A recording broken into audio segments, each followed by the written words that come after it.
Lesson 133, mean, median, mode, and range.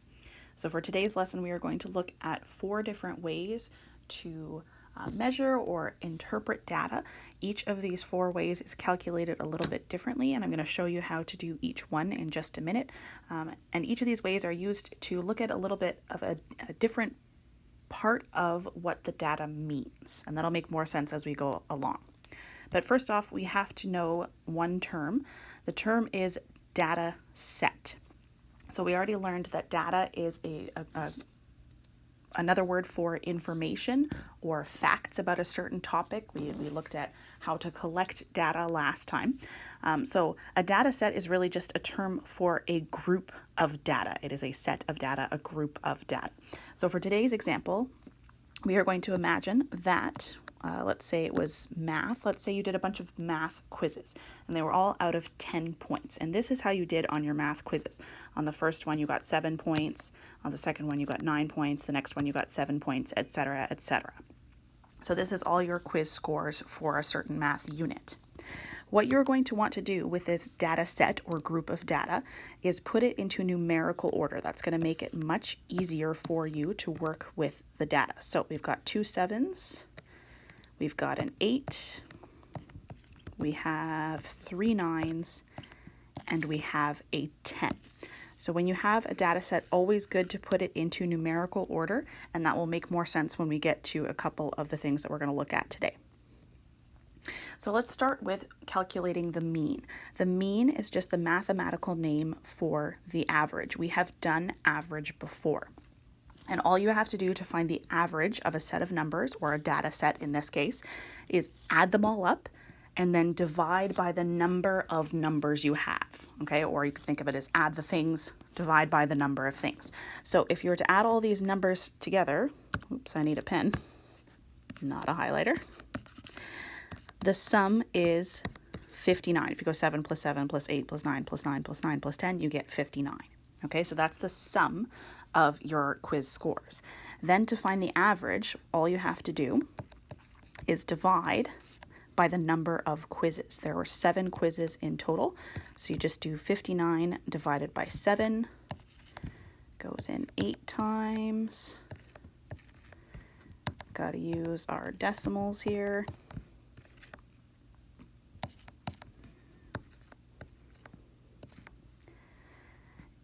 And that gets us a 2. Running out of space, but that's okay because I think this one keeps on going and going. So we can actually just stop there and do some rounding. So when you find the average, it's likely that you will have to round. So here we've got 8.42. Let's just round it to 1 decimal place. So our mean, or our average, is 8.4. So your average score on those quizzes was 8.4. Okay, so simply adding up your data set and then dividing by the number of numbers in your data set to find the average. So that's one we've done before. That's review. One that might be new to you is the median. The median just means the middle number in your data set. And this is why putting it in numerical order was important. Okay, you had to put it from least to greatest so that you can find the number that is in the middle. So for our quiz example in the green here, you can count, right? We've got, numbers on each side. Keep going to get to the middle number. The middle number of that data set is 9. So for the green, the median is 9, okay? And that's simple enough to find because your data set had an odd number of numbers in it. All right, so I gave you another example here. Let's imagine that the last quiz didn't exist. You didn't get that 10 out of 10. I'm sorry for you. But we need it to understand how the median works. So if you have a data set where you have 2 numbers in the middle, notice we have 2 numbers on either side of that 8 and 9, there's no exact middle number. So if you have an even number of numbers, what you have to do is simply find the average of those 2 numbers. Okay, so you take your 8 and your 9, you go 8 plus 9 equals 17, and then find some space here. You do 17 divided by 2 to find what the median is. So that goes in 8 times 16. Bring it down. Divides nice and evenly. So our median for this one is 8.5, which is exactly in the middle of 8 and 9. So since there's no middle number here, you find the average of the two middle numbers, and then that should be the exact middle point of your data set. Okay, so that's what you have to do when you come to a data set that has an even number of numbers. So that's the median. Next up is the mode. This one is the simplest to do. You don't really have to do math. You just have to look at your numbers.